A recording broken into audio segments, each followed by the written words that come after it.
The Dharma, incomparably profound and exquisite, is rarely met with, even in hundreds of thousands of millions of counts.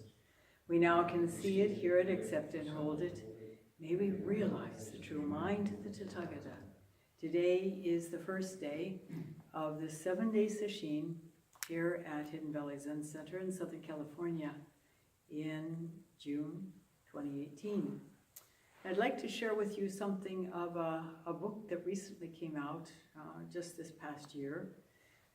Rather radical book, but it fits entirely with the understanding of the ancient masters in Zen, and it's kind of nice to have some current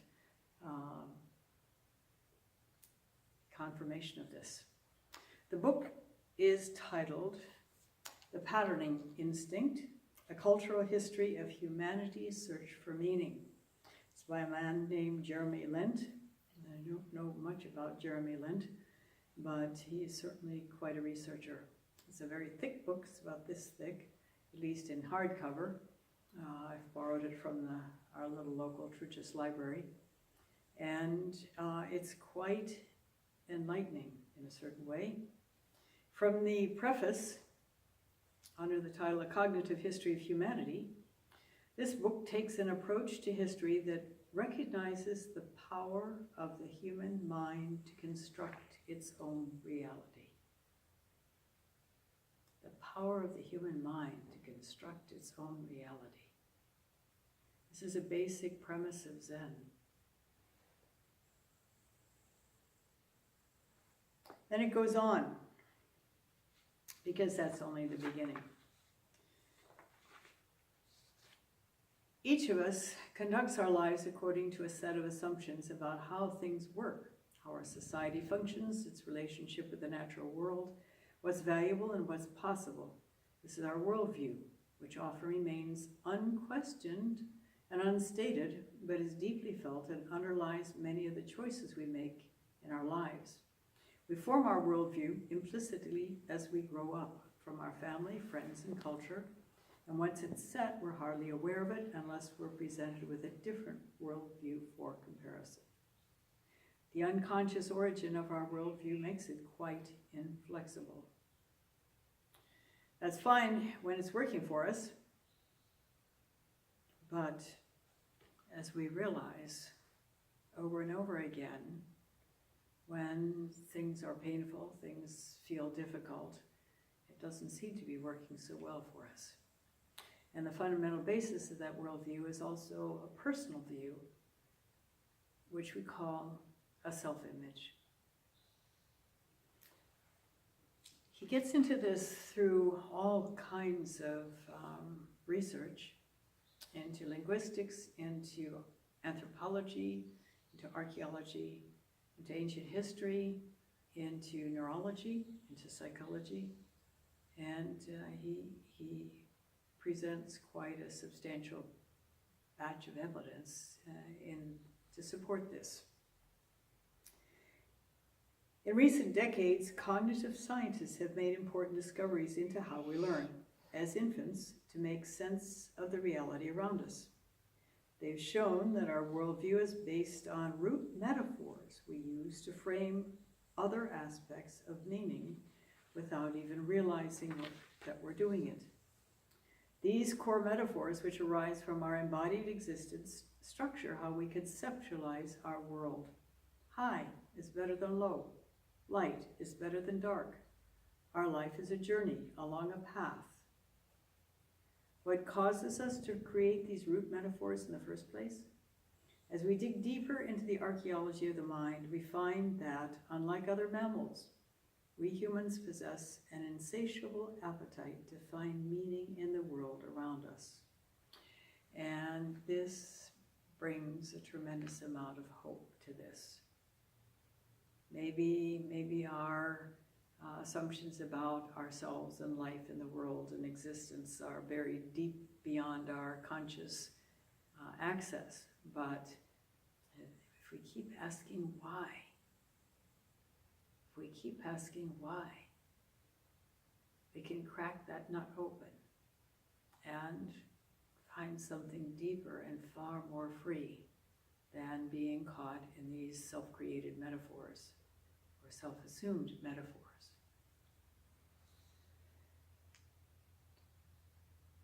So it talks about what do humans do that animals don't. We talk, we read, we drive a car, we plan for activities, we make music.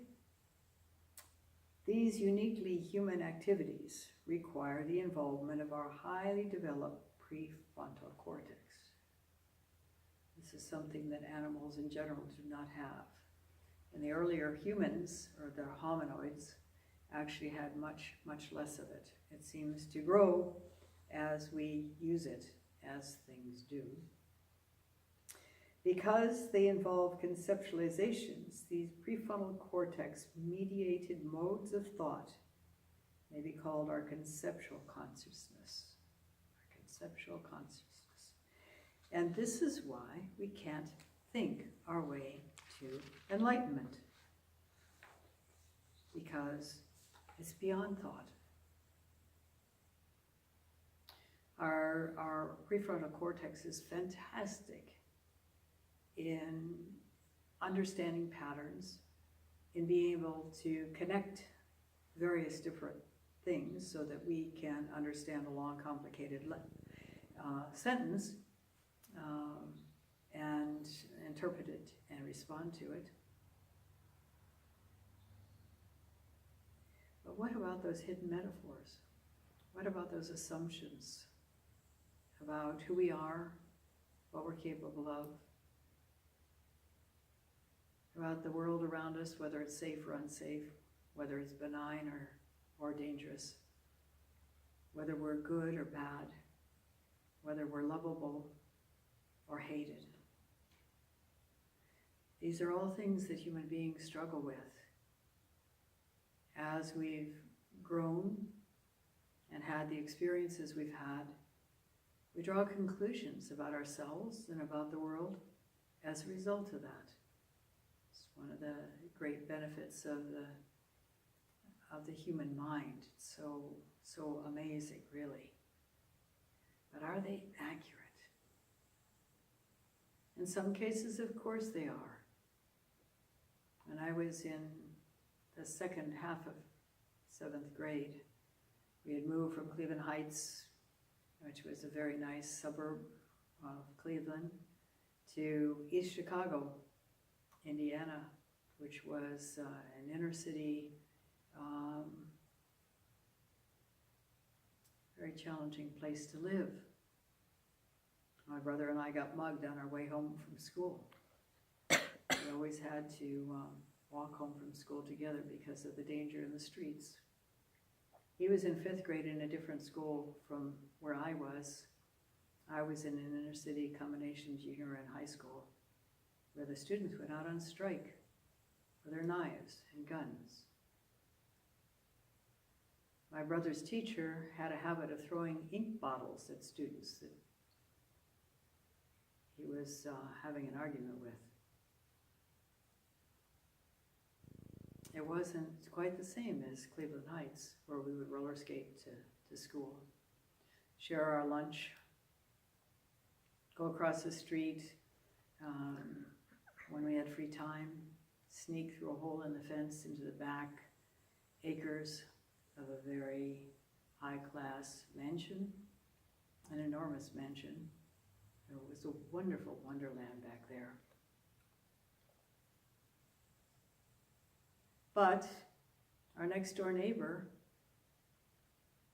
whose daughter was my age, had a schizophrenic mother who kept being brought back by the police wrapped in a blanket because she'd run around naked on the streets. She finally was put into a psychiatric institution, and I went over to help my friend clean up the house. It was amazing, the wreckage that was in that house.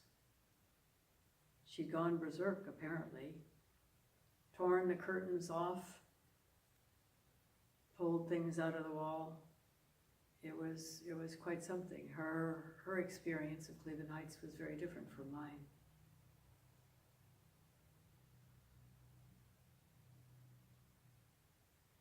We have parents that appear to feel this way or that way about us.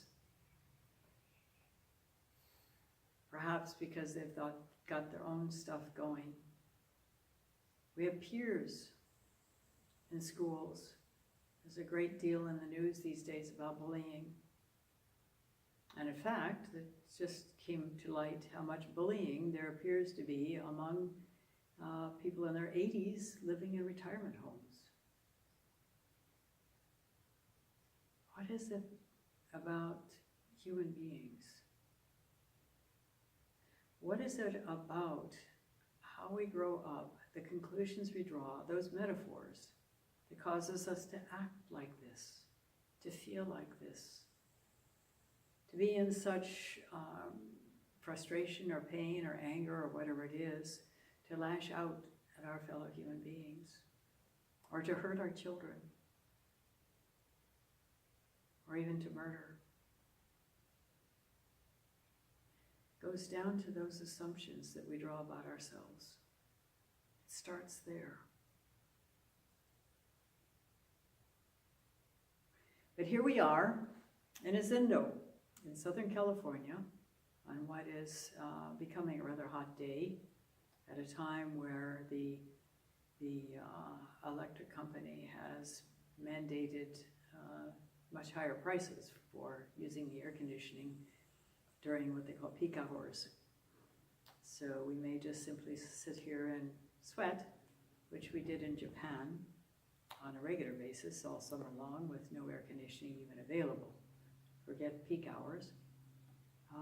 And we'll just learn to accept it, or we'll leave, one or the other. And if we learn to accept it, that's a big step forward.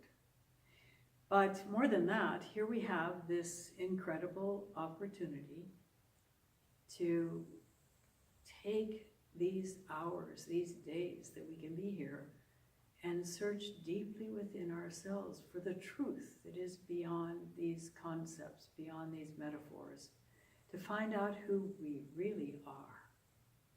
And if we go deeply enough into this, there's something called liberation that can unfold.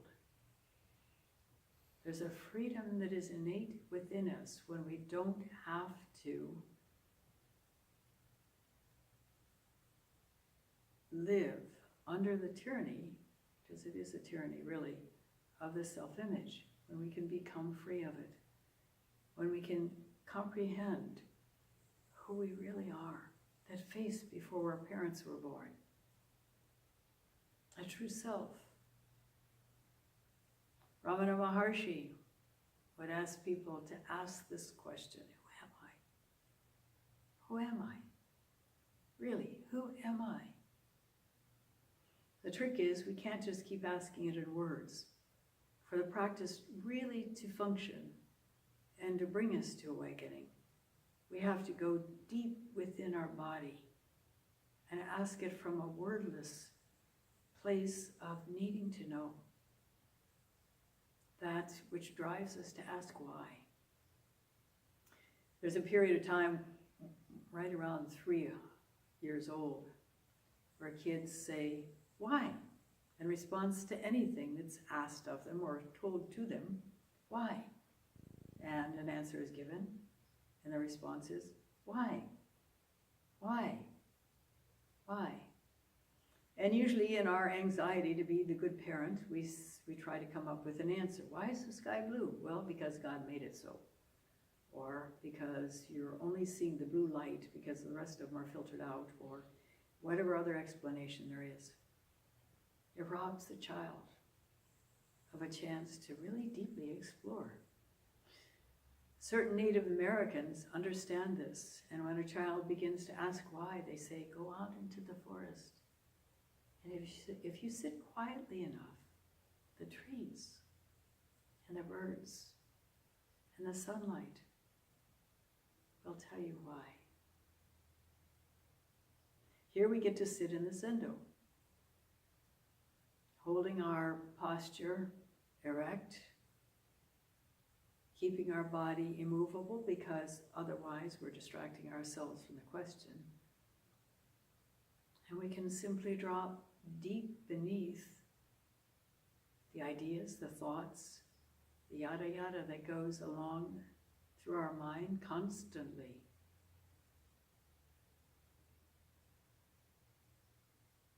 We can ignore those, and it's important to do those, to ignore them.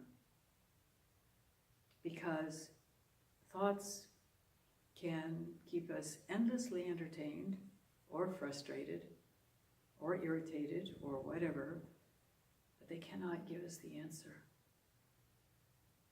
And what we're seeking, what human beings long for, is to return to that profound beingness that we really are. Of course, we haven't ever lost it, but to return to the experience of it, the realization of it. There is this story about a family. Oddly enough, I saw this in a Catholic magazine, I think it was, years ago. There was this family that had two small children. One was an infant and the other was a 3-year-old. And the 3-year-old kept begging to be alone in the room with his brother. And this was so persistent that the family finally relented, but they hung at the doorway just in case they needed to go in and rescue baby brother, because they didn't know what his big brother would do to him, maybe try to strangle him or something. Anyway, the little boy ran in, up to the crib and said, "Quick, quick, tell me how it was when you were with God. I'm beginning to forget." How was it when you were with God? I'm beginning to forget. It's put in Christian terms here, but there's some part of us that is that little boy, wanting to find out again, quick, quick, how was it when I was true being and understood that and lived that fully? I'm beginning to forget.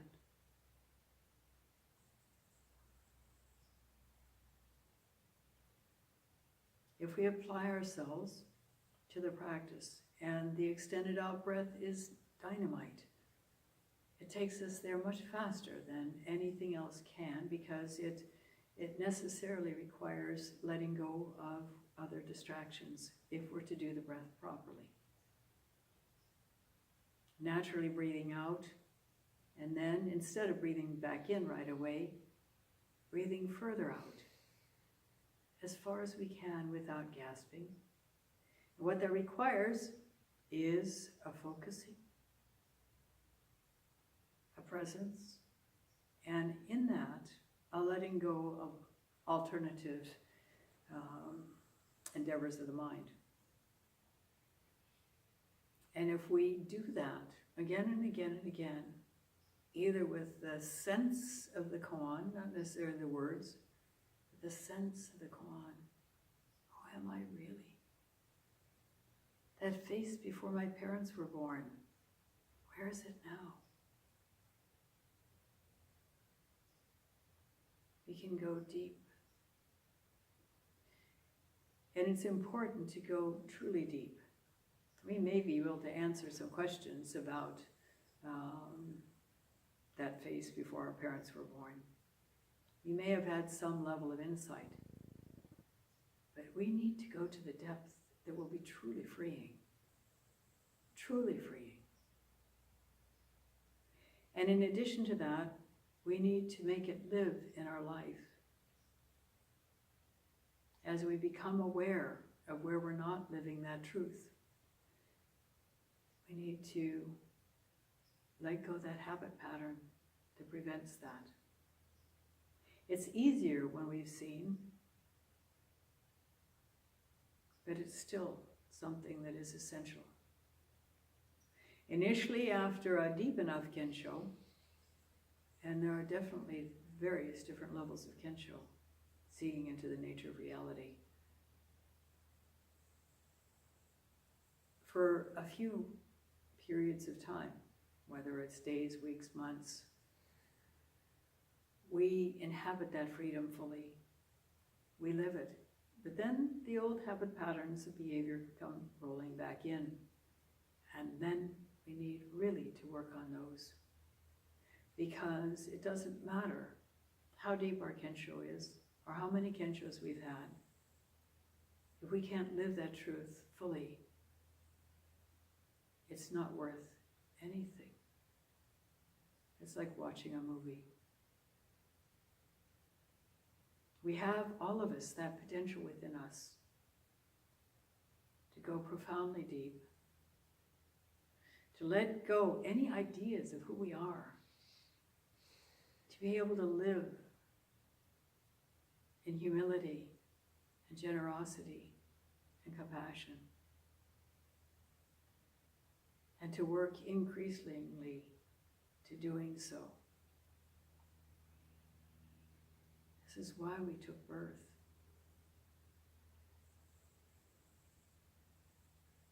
So, we're in the first few hours of the sesshin. Those of you who are able to stay for the entire sesshin are incredibly fortunate. But even those who are only able to stay for a short period, to give so fully that you disappear has incredible benefits. That's what we're all called upon to do.